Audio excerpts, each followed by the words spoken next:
Liberty lovers, and welcome to the Liberty Mike podcast, broadcasting from an undisclosed location in the heart of Dixie. I am Michael, and I'm here with Liberty Larry. How's it going? I'm doing all right. How are you? Pretty good. You have a good 4th? Yeah, it was nice. I just went over to Mom's. We had dinner. Yeah. Hot dogs? Hamburgers? No, burgers. Burgers? Okay. Yeah. Okay. That's a nice American. Burgers and corn. Yeah. And cucumber salad. Oh, nice. And I feel like there was something else, but I can't remember. Yeah. What? Yeah. Kids are all running around doing their own thing now. Me and the wife went and got steaks and called it an evening. Yeah. We didn't. She did walk down and watch the fireworks with her mom, but I didn't go just because I had to work the next day. Didn't want to get up early. Well, you still had to get up. Had to get up early, so went to bed early. Yeah.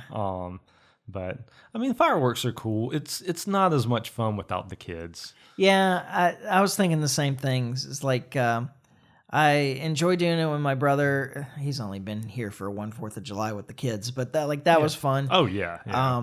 New Year's. I mean, we usually do it New Year's because he brings the kids down for Christmas. Yeah. They usually don't actually stay till New Year's, but we set off fireworks. But you set off some fireworks, yeah, absolutely. And it was fun going down to your place when your kids were younger and doing that with them too. But like for me, it's just like, I could watch it on TV. I don't have to be right there. Yeah.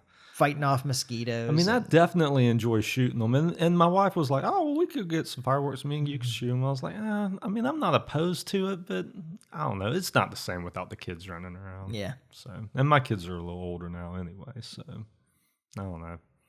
Things are changing. They're a lot older now. They're a lot older now. Scary. Yeah. Oh. Like I say, both my kids were like not at the house any for the 4th. They were out and doing their own thing, which is cool. I mean, it's fine. Yeah. But it's different. Yeah. So. Well, yeah, I didn't do anything special really. Yeah. Had a nice meal with my mom, and actually I was like not feeling well most of that weekend. Yeah. So I wasn't real excited about like doing anything. Yeah. Yeah. But yeah, nice holiday. I hope everyone had a great 4th. Fun and safe 4th. Although if you do one of those things, you have less of the other. There's definitely some kind of sliding scale here. Yeah. Keep all your fingers and stuff. Oh yeah, yeah. And so I did want to talk about that a little bit because I got some criticism from my mom for being unpatriotic. You unpatriotic? Oh, you say that like you're being smart alecky, but I actually think that I'm very patriotic. Well, I do too. Like, and because you're in the same camp that I'm in. Like, and I've said this on the podcast before, but I love this country, but I hate the government, and I think that's like an American thing. Yeah, I think that should be the default position for Americans. I mean, that's where we should all be. Like, I mean, that is Wasn't like that how what we were founded for? Exactly. Like the whole like founding of this country was based off that. And so even if like I get not everybody's in the same camp as us as far as how far we want to reduce the government. But I mean, I feel like all Americans ought to be in the camp of we should reduce the government some. Yeah. Like, I mean, I just can't imagine being in the camp of, oh, this government's great. We need more of it. Well, I wanted to read this quote by Sidney J. Harris, which I'm pretty sure I've read on the podcast before, but it is apropos. So, okay. He said, patriotism is proud of a country's virtues and eager to correct its deficiencies. It also acknowledges the legitimate patriotism of other countries with their own specific virtues. The pride of nationalism, however, trumpets its country's virtues and denies its deficiencies, while it is contemptuous toward the virtues of other countries. It wants to be and proclaims itself to be the greatest, but greatness is not required of a country, only goodness is. I like that. I like that a lot.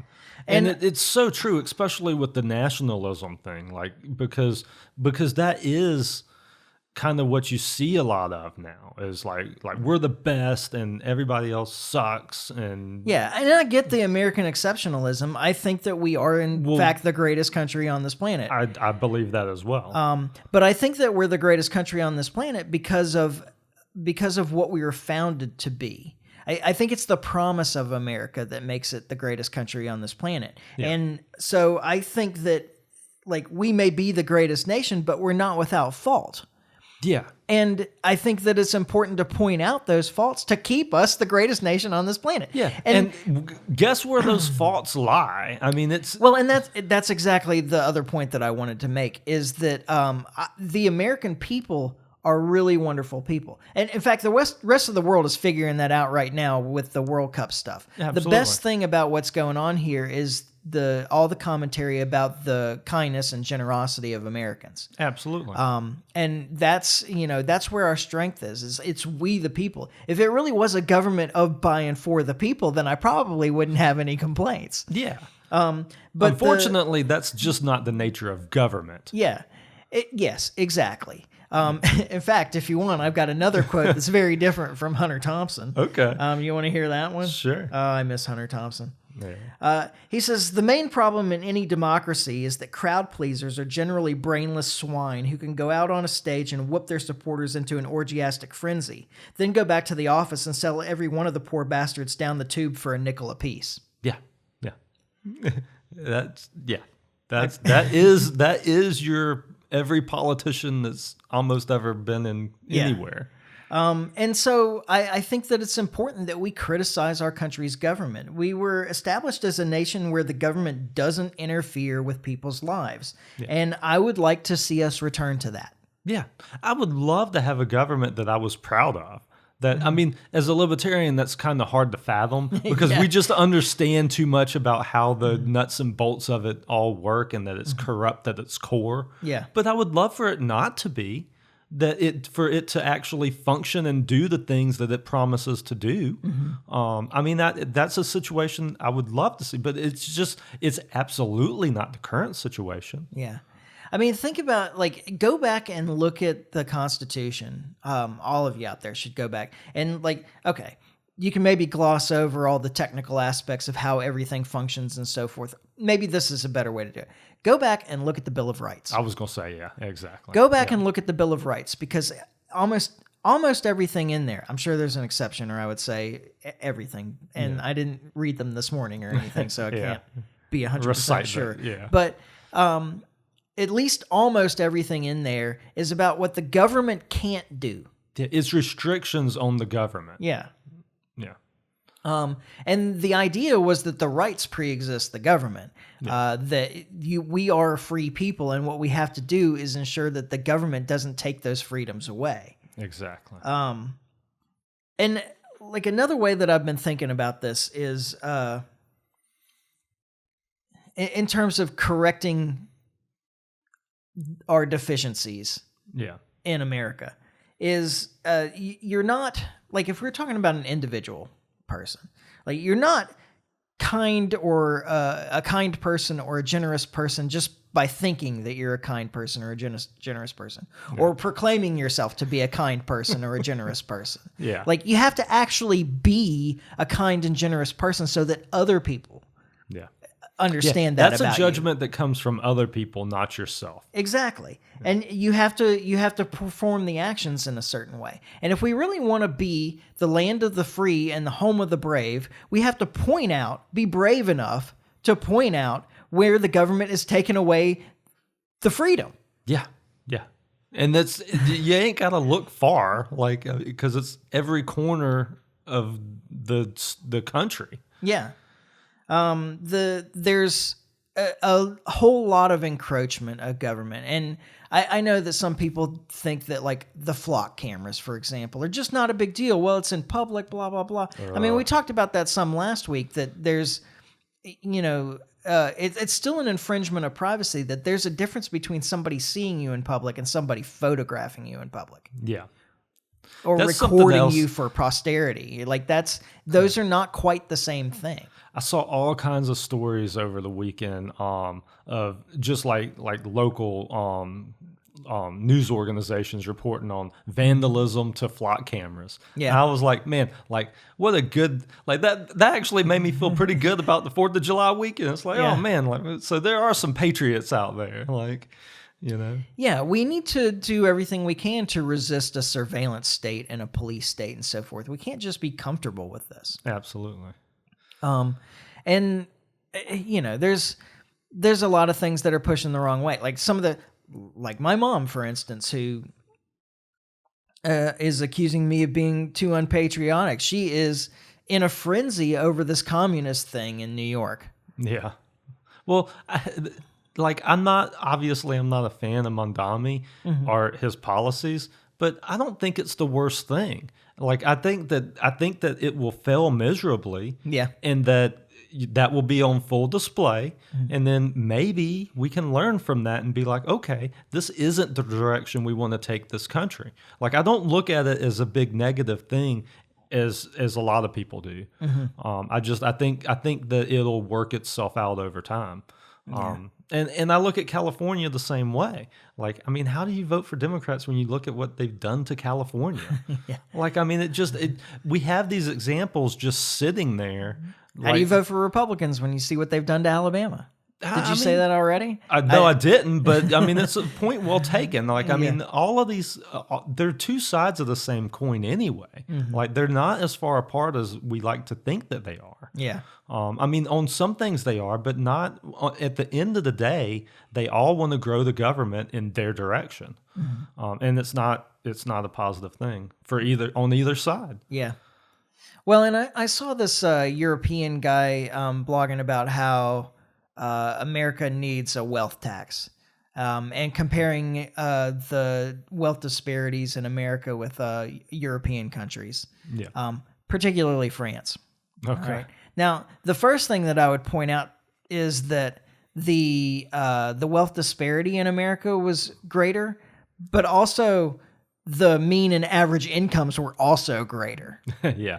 All right? There's just a lot more wealth here. Yeah. And part of the reason for that is that it's changing. I think that we're in a bad place in terms of government control where it's not trying to equalize things. It's actually promoting those that have the most right now. And I understand that that's a problem, and I agree that that's a problem. But I don't think that more bureaucracy is the answer. Yeah. I think to get the government out of the economy, that's the answer. Yeah. If you have a real free market, then things tend to equalize a little bit more. And people don't get as frustrated about it because it's very clear that the people who succeeded because they did something that people wanted. Positive. Yeah.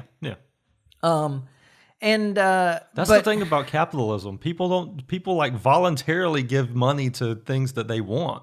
Yeah. You know, it's not like a situation where you have to we're like participating in government where you're forced in one way or the other. Well, that's true of a free market anyway. Yeah, which we barely have. Yeah. But there's a whole lot of aspects of our market that are controlled by the government. Yeah. The government kind of dictates where a lot of resources go. Yeah.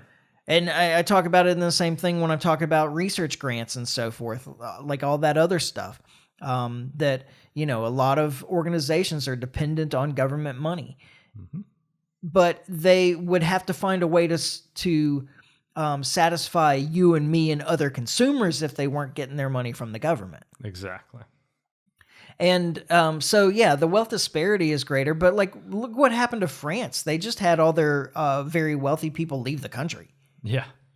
Or hide their money elsewhere. Yeah, in California, they're doing the same thing. Yeah, I mean, and they'll do the same thing in New York too. Mm-hmm. The people with the money will just leave. Yeah, I mean, remember when they were talking about the 15 and then 20 and whatever minimum wages in New York City. Yeah, and I was like, well, all that'll happen is that people will work in New York and live in New Jersey. Yeah, right. They don't want to pay the New York taxes, although the New Jersey taxes aren't that much better. Not better. Yeah. But they'll want that New York wage, but they won't want to live there. Yeah. Exactly. Because it'll drive prices up too for everything. Oh yeah. So they'll take the cheaper cost of living in some other state and the higher income in New York. Yeah. But that doesn't help the city. Yeah. Like, Yeah. the whole thing's foolish.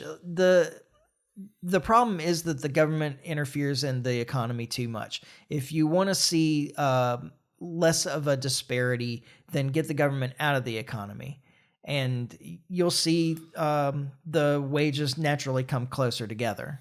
Yeah, and it boggles my mind that people like Trump and other, other presidents over time haven't figured this out. Like there's a really easy win sitting right there. And it's, start getting the government out of these things. Yeah. And you'll see the benefits pretty quick. And it became a real problem during the Progressive era. They used World War I, the Great Depression, World War II, all of these crises as excuses to take over control of more and more aspects of the economy under the government umbrella. And I know that people are going to point back to, well, what about the robber barons before World War I, all those incredibly wealthy people but those incredibly wealthy people are who built this country, or at least the modern version of it. And they did so by lowering prices for everybody, raising wealth for everybody. They generated a tremendous amount of wealth themselves, but most of them actually gave a whole lot of money away too. Yeah. And like Elon Musk, made millionaires all over the place. Yeah. And developed this country's economy to be the economic powerhouse that it became. Yeah. And we're selling all that away. We're still standing on those shoulders now. Absolutely. That is what got us where we're at, Yeah, and there's only so much wealth that you can eventually bleed away under a socialist system before everybody's poor, except for the elites, which is exactly the problem that you're trying to prevent, right? Right. Yeah. So there is a point where you start to wonder if people know anything about history, because socialism is one of those systems that's been tried over and over again and failed miserably over and over again. Yeah, yeah. I mean, Russia'd be the prime example. Soviet Union. Well, I say Russia, Soviet Union. Yeah, absolutely. China had to liberalize their markets tremendously. Yeah. They're barely socialist anymore, at least on the economic side. Yeah, the economic side they're not, but they're more... Which is why I actually am not concerned about China. The rise of China. Yeah, this is I guess this is a theory that I have suggested more than once, is that real socialism requires that a strong central control of the politics, the society, and the economy. Yeah. And if you liberalize one of those, then you can't maintain control of the others. Yeah. Eventually, over time, all that wealth that's sneaking in from the entrepreneurship that they allow will make their society more liberal, and it'll make their politics more liberal, or it'll just all collapse. Yeah. So... Yeah. I mean, there's definitely a reckoning there coming. The scary thing is governments tend to, when those reckonings start coming in, like war is the one thing that'll turn their attention outside. Exactly. Bring everybody together. Bring everybody back in. Yeah. And we don't want a war with them. No. Speaking of, we could talk a little bit about Iran again. All right. If you want. Well, yeah. I mean, there's definitely news over there right now, right? Yeah. And what I would like to believe is that in these talks, I mean, there's no telling with Trump. Like, he says one thing, then he says another thing entirely. Like, oh, we're going back to war. Trump, you need the guy that stands behind his word. That when he says something, he means it, and he always follows through with what he says. That guy. Yeah, right. I mean, that's what the Trump people always say. Danny Davis was talking about Trump being asked explicitly in a couple of press conferences whether we were going back to war with Iran. Yeah. And he was non-committal in one, but in another one he says, I don't know. Yeah. And Danny Davis is like, okay, so, and he's a retired colonel or lieutenant colonel, one of those. Yeah. Danny Davis says, okay, so just remember, this is coming from the commander-in-chief. Right. And if he doesn't know, then who does? Yeah. Who do I refer to? Do I need to get Pete Hegseth on the phone? Oh, God. That guy doesn't know what's going on. But none of them do. It's a mess, man. It is. It's like the concern that I have when I hear something like that is like, have you not talked with people about this? Have you not thought about this? Like, is this like he's just answering whatever comes into his head? It's like what bothers me the most, and I think we've talked about this before, is that this administration doesn't want to look 3 days into the future. Yeah. It's like we want to win the news cycle today. Yeah. Like, what do we got to say today to win? And damn tomorrow. We'll figure that out when we get there. We'll figure it out tomorrow. And that's just not a way. It's not a way to prosecute a war. Yeah. Well, so one of my hopes in this is that Iran and the U.S., when they were negotiating, they talked about the problem of Hezbollah and Israel. Yeah. And said, okay, we know that you, Iran, can barely control Hezbollah. And you, Iran, know that we, the United States, can barely control Israel. Yeah. And I think that's fair on both sides. Yeah. I think that's a fair assessment. Yeah.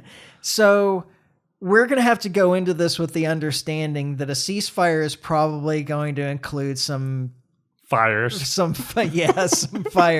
over there when Hezbollah doesn't listen to you and Israel doesn't listen to us. And we're just going to have to work our way through it. Yeah. I mean, but didn't we make some attacks as well? And yeah, Iran? But we claimed that we were responding to the Iranian attacks. And and they claim that they're responding to the Israeli attacks. And Israel, I don't even know what. Israel doesn't seem to be going out of their way to cover up what they're doing. Israel's not saying, oh, well, we're just trying to take over Lebanon, but they are, blaming Hezbollah in some way. Yeah. So. And Hezbollah is saying, yeah, we live here. Right. Well, not for long. Not if Israel gets their way. No, it's a mess. I hope that this can come to a peaceful end. I don't see. There's so many problems, like especially with Trump with the whole nuclear thing. Like he's still talking about they can't have nuclear weapons, which I mean is fine. Like I don't want them to have nuclear weapons either, but I also don't think that it's worth like collapsing our entire economy and the world economy over it. Well, he doesn't either, but he's got to walk this tightrope where he doesn't look weak and still like lets this go. I mean, it's very clear from the memorandum of understanding that we're working with Iran's demands. Yeah.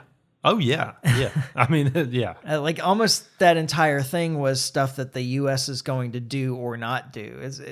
So, I mean, I think that concession is already like really big. And like Scott Horton says, the best thing about Trump is that he can flip-flop without any shame whatsoever. Oh, yeah. Yeah. Like, so you just kind of hope that the last time he makes a decision, he makes the right one. Yeah, right. Wow. It's a tough job. Yeah, apparently. Yeah.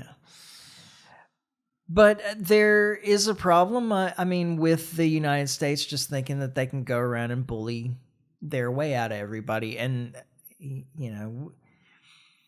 Another area that I wish I was more proud of my government. Yeah. Like, I mean, that it's the way we wage war and push other countries around. It's not something to take a lot of pride in. Mm-hmm. I'm all for working with and having alliances and whatnot, but we can't beat the whole entangling alliances creates problems. Yeah.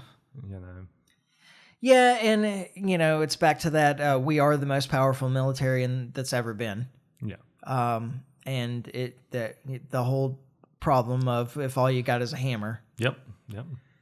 And it's the hard power that we rely on in our negotiations, and it's hard to accept that America negotiates in good faith when they're like, okay, this is how we're going to do it. Or, if you don't want to do it that way, then we do have these F-35 bombers. Yeah, but the problem is with this particular war that you just can't win it that way. Yeah. I mean, it's been, believe me, if there was a military solution to this, short of a nuclear bomb, I think Trump would have took it. Yeah, I think so too. And I do think that he was considering the nuclear option at least a little. I mean, well, and we had the same problem in Vietnam, and it seems like we could learn a little something. You would think so. Like, we bombed the hell out of that country. Yeah. We tried to deforest the entire nation. Yeah. And we still couldn't. Yeah, couldn't do it. Yeah. So you have the same kind of situation here. You just some it doesn't matter. You can take out every single one of their military targets, and as we essentially have. Yeah. And like Trump keeps saying, they have no Air Force, they have no Navy. Yeah, that's true. Yeah. But apparently they don't need them to reach out and touch someone. Yeah. And just one more thing, and I've said this before on the podcast, but I just feel like it needs reiterating, is this whole like nuclear situation with Iran. They have what's essentially a nuclear threat as far as what they can touch with their missiles and whatnot. Like them taking out the desalination plants is on the same level of what the type of destruction they can create with a nuclear weapon. Like if they want to create complete chaos in the Middle East, they can do it at the drop of a hat. And they've made it known that they could do it. Same way with controlling the Strait of Hormuz. Like it's not the same level of destruction as if they dropped a nuke somewhere, but it creates that type of problem and chaos for the world. Yeah. So the whole threat that they would, if they had a weapon, they would use it. Like I'm so tired of hearing that, because I don't believe it, because if that was the truth, then they would have been doing what they're doing now with the Strait of Hormuz for years. And the same thing with the desalination plants. Like if they were truly that erratic, they would have done these things. Yeah. And they haven't. And what actually triggered all of this? When we attacked. Yeah. They finally decided that they weren't just going to capitulate to us. Yeah. And it's the same thing with the nuclear issue. They showed that they can, they have an understanding of the fuel cycle. Yeah. They had a latent nuclear threat. Yeah. We're not pursuing nuclear weapons. We have no intentions of building nuclear weapons, unless you attack us, and we can. And then what did we do? Yeah, exactly. They're more likely to build a weapon now than they were before the war. Yeah, I think that's true. I do think that we're going to end up with, because of this war, with Iran having a nuclear weapon within the next 10 years. Yeah. I don't think that we'll be able to stop it. I think that it'll happen. There's other things to consider though. Is how their neighbors would react to that. So I'm not going to say this like this is my idea. I heard or read this somewhere. Yeah. That right now, conventional military, they are they're the strongest military power in the Middle East. Yeah. Even without a Navy and a Air Force? Over, UAE, Saudi Arabia, Yemen, then all the lesser nations, Kuwait and what have you. Yeah. Iraq and so on. The problem is, if they build a nuclear weapon, then their neighbors might do the same. Yeah. At that point, everybody's kind of equal. Yeah. Well, and that is the great equalizer. That's the gun in the purse, like, so I mean I haven't really considered it that way. I mean, maybe that's a calculation that they'll take into account. Yeah, I'm sure they will. Like they've done, like everything very calculated. Yeah, I had another word. Yeah, a better word than that. It just slipped out of my head. So, anyway, let's talk very briefly, shifting gears. Yep. About Trump's call to FIFA. Oh, that, yeah. So I don't follow soccer, football, whatever you want to call it, that closely. I'm by far an outside observer. Yeah. But I thought that was pretty strange. I'll say that. I'll say this from the complete outside looking in. A head of state contacting a head of a sports organization over a call. An international sports governing body. Yeah, it just it seems a little out of pocket to me. Yeah, I think it was pretty foolish. I don't know what made him think that he had pardon powers in this particular. Well, I mean, he's scenario. taking full credit. Have you heard the clips of him? Yeah. Now, and FIFA's denied that. FIFA said that they were already reviewing it, and the decision didn't have anything to do with the president's call. It boggles my mind that Trump would think that this is something I should jump in and take credit for. Yeah, whether it's due or not. Yeah, exactly. I thought the same thing. It was foolish for Trump to intercede at all. Yeah. To think that he had any kind of authority in this place and that it was in any way appropriate for him to do this. Yeah. And second, even if you do, why would you tell anyone? Exactly. Like if you did truly get it done, that's a secret you'd keep. Yeah. Except that Trump has to take credit for everything. He can't not do it. Yeah. Exactly. So. And this is the analogy, because man, did it turn international public opinion against the United States. Oh, I'm sure. In all of this. Yeah. Okay, so until this happened, the U.S. was like the rich kid with the pool. Yeah. Right. And so some of the other kids that they didn't have pools, they came over. They've been playing in our pool, and they were having a good time. Yeah, playing in our pool, and they were like, "Hey, actually, this rich kid, he ain't so bad. Actually, like nice pool. Yeah, he's kind of cool. Like, this is all right." And Trump makes this phone call, and it makes us once again the obnoxious rich kid that has to have his way. Yeah, and everybody remembers why they had the problem in the first place. Yeah, like it's a stark reminder of, oh yeah.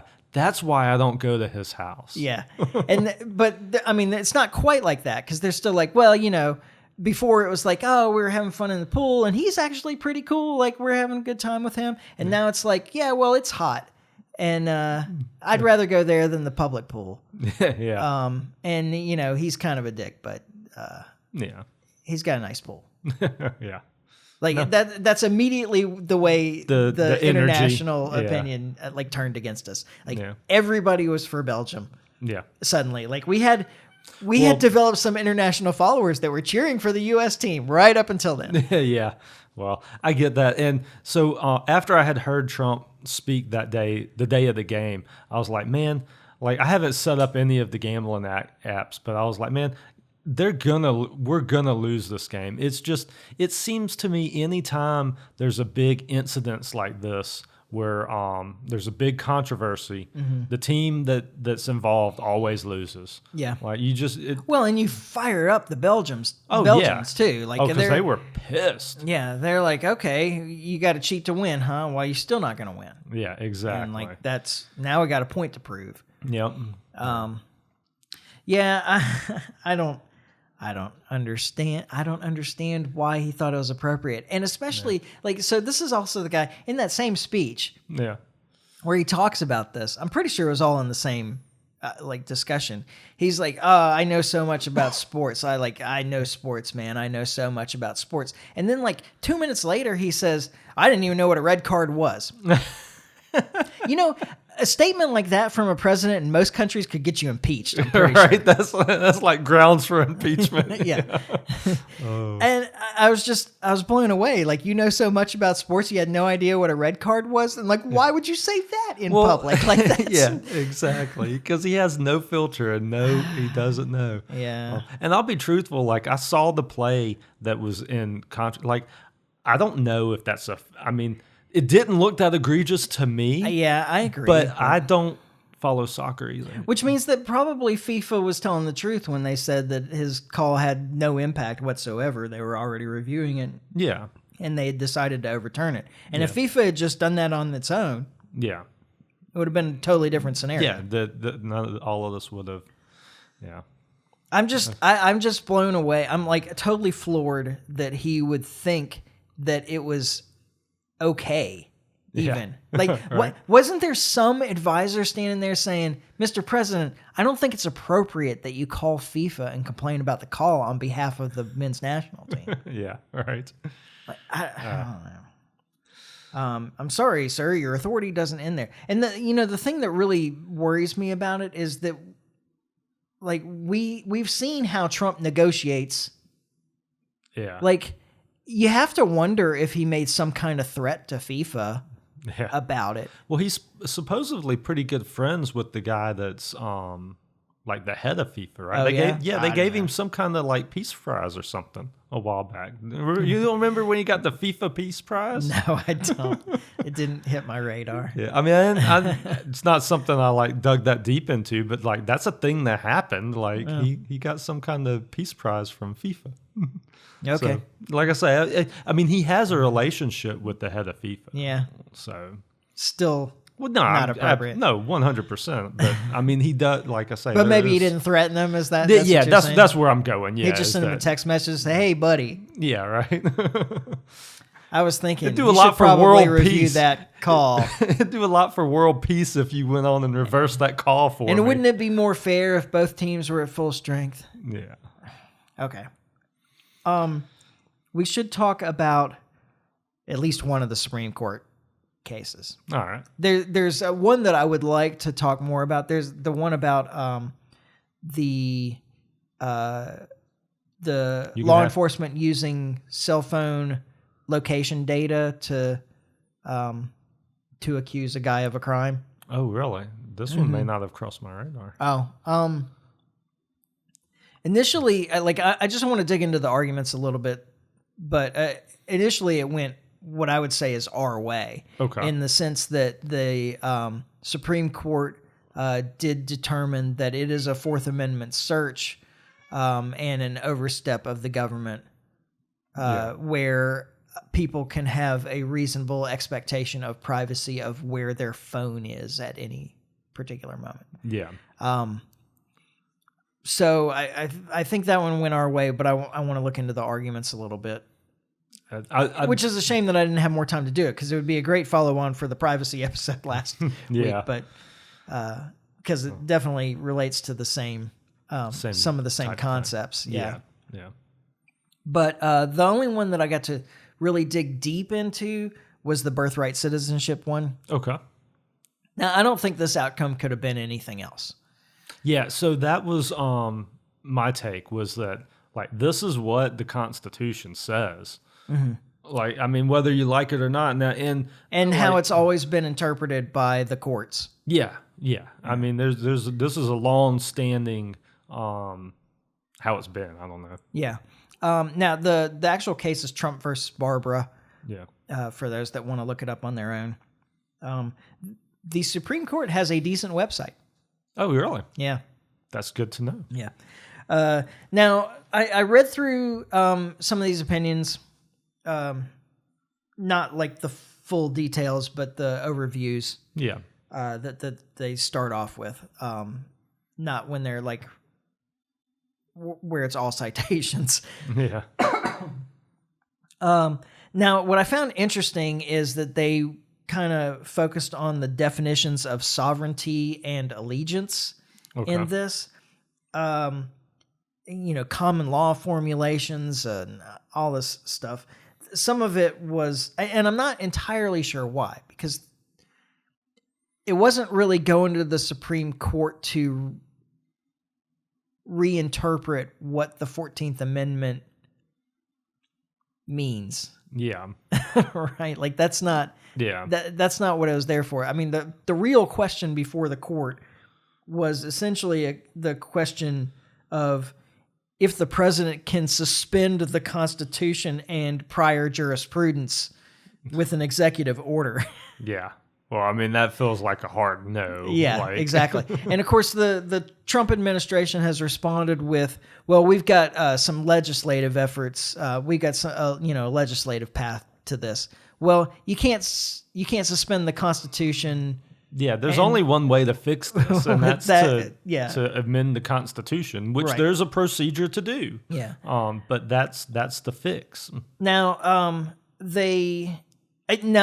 okay, so as for why there's spent all this time on sovereignty and allegiance and these definitions, and the dissent from Gorsuch and Alito was they focused on domicile. Like domicile was the term that they kept coming back to in their argument. Anyway, I wonder if they're trying to expand the scope of this to put it to bed. Yeah. So that they don't have to address this question again when the legislative efforts go through or whatever. So, I mean, it should all go the same direction. It should. It seems pretty obvious that the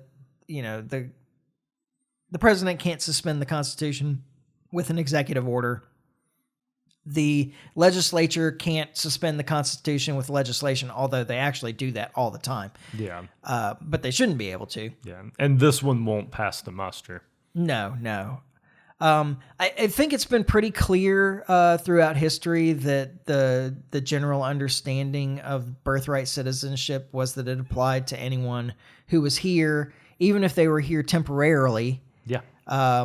Unless they were here on the business of another state. So, if they're here as diplomats or something like that, and they have a baby while they're here, then that baby doesn't get birthright citizenship because the family was here on a mission from another sovereignty. Yeah. Right? So that's been kind of the carve out. Yeah. The other one was American Indians who maintain their own nations and their own sovereignty. Yeah. So anyway, I thought the whole question of this was going to end up here, and it did, and I'm glad that it did. So are you a fan of birthright citizenship? Actually, yeah, I am. Okay. And even the dissent when they were talking about domicile, I don't think that that's an argument against people that are here illegally and have children, because they're here, they're living here, they're mostly working here, So they still have their domicile here in the United States, and most of them are here fleeing a different sovereignty. So it's definitely one I'm on the fence on, and I don't have a fixed opinion one way or the other. Yeah. I mean, there's definitely downsides to allowing anybody that shows up here to just have a baby and they're a citizen. And I have problems with that. The baby is a citizen. The baby is that's what I mean. Yeah. Like I say, I don't have a fixed one way or the other. Mm-hmm. Well, the clause is that if they are under the jurisdiction and protection, essentially, of the United States. Yeah. Right. Yeah, because Ron Paul made a very strong argument that people that are here illegally are not under that jurisdiction. Now, I don't know that I'd be interested to hear that argument, because if we're going to throw them out, then they must be under the jurisdiction. Well, and that's so when I was listening to him, because like I say, I'm not fixed one way or the other here. I'm trying to kind of make it, I don't know where I'm at on it. And so when I was listening to him, that was where he kind of lost me. But as far as the understanding of the argument is, so I mean, they are if they murder somebody, then they're going to go to jail here. Yeah. So I don't know. It seems like you want to get it one way, but not the other. Well, I like looking at it on the other side. If they're a victim of a crime, here, and we're talking about children primarily in this, right? If we find out that a baby is being abused in this country, and that was born here, but the parents are illegal immigrants, does the law enforcement, does the judicial system say, no, I'm sorry, you're not under the jurisdiction or protection of the United States, so allow the abuse to continue? Yeah, that's not how it's not our problem. Nobody would agree to that. No, absolutely. And that is kind of where the hole I see in the argument. So I don't know. I think it was the right decision. I would like to look into more detail about Gorsuch and Alito's dissent. Yeah. I did read through the early arguments. Like I said, they spent a whole lot of time on domicile. I don't know. I got a little lost in it, honestly. Yeah.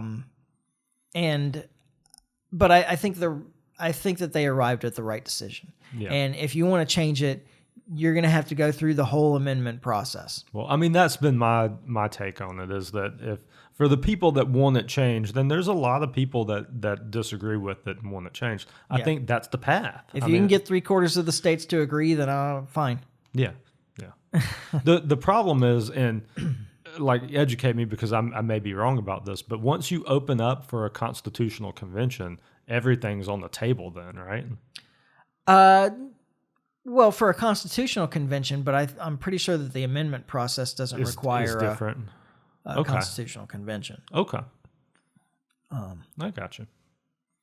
Now, I may have that wrong too. It's never happened in my lifetime, so... Yeah, well, that's the reason I'm not solid on how exactly. Because they don't bother doing that anymore. Yeah. Because everything's just done through the legislative and executive, and the Constitution's just like a document that's barely even relevant. This is one of the problems that we have in this country at this point. And it does come back to the thing that I keep saying. That I think that most people just would prefer a king. Yeah. They just want somebody to tell them what to do and keep them safe. Yeah. Most people, not everybody, obviously. I am not one of those people. Oh, yeah. But I think that we really only have one effective branch of government at this point, because the legislative branch doesn't do anything of substance. No. They spend a whole lot of time doing things, but not much that matters. Yeah. The Supreme Court is essentially ignored when the executive doesn't agree with their decisions. Yeah. And they're powerless, really. I mean, the only way that they really assert any kind of power is with public opinion. Yeah. Their opinions are supposed to affect public opinion and push us to talk to our legislatures to get things fixed. Yeah. That's really the power of the Supreme Court. Yeah. So the only branch of government that's actually asserting any power at this point in time is the executive. Yeah. Yeah. This is another one of these shortcomings that we need to fix. Right? Things that are wrong with our government. If we're going to have branches not work, then we need all of the branches to not work. Yeah. But that'll never be the case, because there will always be one that will be the alpha. Yeah. So, the other opinion that got a lot of press was that they did defend the states that had made laws to prevent biological men from participating in women's sports. Oh, really? Yeah. So they said it was brought to them under Title IX. They said this was a violation of Title IX that provides people protection against discrimination based on sex. Yeah. And the court essentially said that, when this was written in the 1970s, sex had a very specific meaning, and it was biological sex. So they're not discriminating based on biological sex by protecting women's sports from biological males. Yeah. That's how that one came down. Yeah. And I think that's the right decision, too. Yeah, I would have to agree with that. I mean, the whole point of Title IX was to give women an outlet, really. Yeah. To give women kind of an equal playing field with men in terms of sports, mostly at the college level. Yeah. Right. And so the idea that you would then use it as an excuse to allow biological men to invade that space is just kind of insane to me. Yeah. Wow. When you think about it in those terms, it is kind of crazy. Yeah. Now, it doesn't require that the states that haven't protected women's sports from biological males that identify as female, it doesn't force them to keep those men out of those sports. But it does, essentially they passed it down to the states and said that the states have the leeway here to figure out what they want to do. Yeah, and it's not a violation for states to prevent biological males from participating in women's sports. Yeah. So, Yeah. The other case that I Ketanji heard. Brown Jackson dissented in part. Oh yeah, I bet I she didn't did. read. It's probably pure entertainment to read her dissent. I was but gonna say yeah. not in she. I think she concurred with the decision, but dissented in part Oh really? Okay. because there's some of that goes on. But Yeah. I might have that wrong. She might have had a full dissent, and Yeah. that would be. I would love to read her reasoning on that. Hear how that goes. Yeah. The other case that I heard about was the one in Texas, I think, that were so you can have your guns and your marijuana. Oh, yeah, I didn't look into that one, but I did hear about that. Yeah, like I said, Actually, I haven't. probably heard about it from you. You may have heard about it from me, yeah, because I was talking about it the other night. And like I said, I didn't dig that too deep in it, but I mean that sounds like a win to me. Like I have a problem with we're going to give you this and take away that. That just like I said, I'm not my rights aren't open for exchange. I either have them or I don't. Yeah, the Second Amendment is pretty clear. It's not. It doesn't. Now, but the truth is that states can restrict gun ownership. The Second Amendment only applies to the federal government. Oh, yeah. There's a long history in this country of various municipalities and so forth restricting gun rights. Yeah. And I don't think that was thought of as a problem. Yeah. Well, I mean, I think it's a problem, but I think that. But it's always been allowed. Yeah, exactly. Yeah. I think that our Constitution permits local laws restricting gun rights. So, but you're talking about in cases where like states allow medical marijuana, but then if you get a card, then you can't get a permit for a pistol or that type of thing. Yeah, it's different in different states, and I'm not even sure which states specifically this came up in. Mm-hmm. But yeah, that's the idea is like if you're going to have the marijuana card, then you're not going to have a pistol permit, like that type of thing. Yeah. And that seems crazy to me. Like I don't know. Like I say, I'm not my rights aren't negotiable. Like I say. Yeah, when it comes down to it, I think that the government shouldn't know about either one. Yeah, exactly. There you go. That sounds perfect to me. Yeah. All right. I don't have anything else. No, that was all I had. I don't know if we proved our patriotism. Oh yeah. I don't know. I think we proved it pretty well. Like I say, like I say, it depends on who's asking, I guess. I guess so. Yeah. I don't know. Yeah. Just I can't be rah rah rah. I mean, I can be, but just not for my government. Yeah. Well, exactly. I think the true patriot has to point out the problems with their government. Absolutely. And there's plenty. Especially with the origin of our country. I bet I got another good quote that has something to do with that, but I don't think I have time to find it. I got a long list of quotes. So. Yeah. Okay, well then we'll wrap it up. Yep. So, we'll be back next week.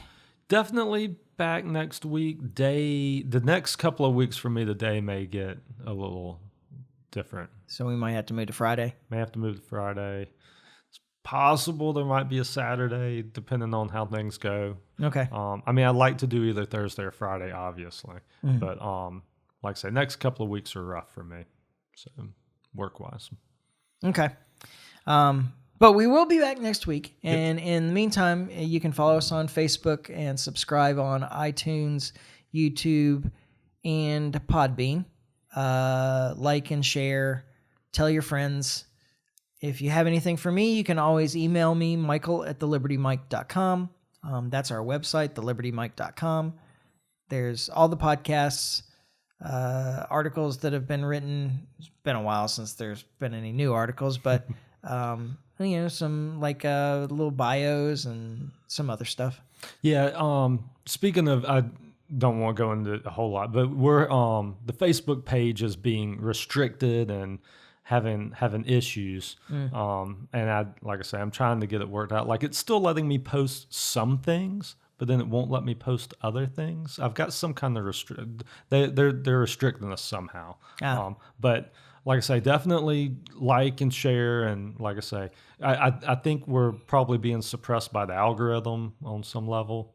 Like I say, so all the interaction helps. If you see it, interact with it. Because Yeah. whether you agree or not, like if you disagree, tell me about it. Like I'm always open. So Yeah. Comments are nice. yeah, and actually comments feed the algorithm better. I've definitely like I'm not good with the whole Facebook thing, but I have figured out like comments go a long way. Like Yeah. that So come on, haters, tell us what you think. yeah, like that's the reason. Like I say, like if you disagree, let me know or let us know, and like I say, start to get the conversation going. So All right. Well, we'll be back next week when we finally get this right. And in the meantime, try to stay free. life short, live free. Ciao. Later.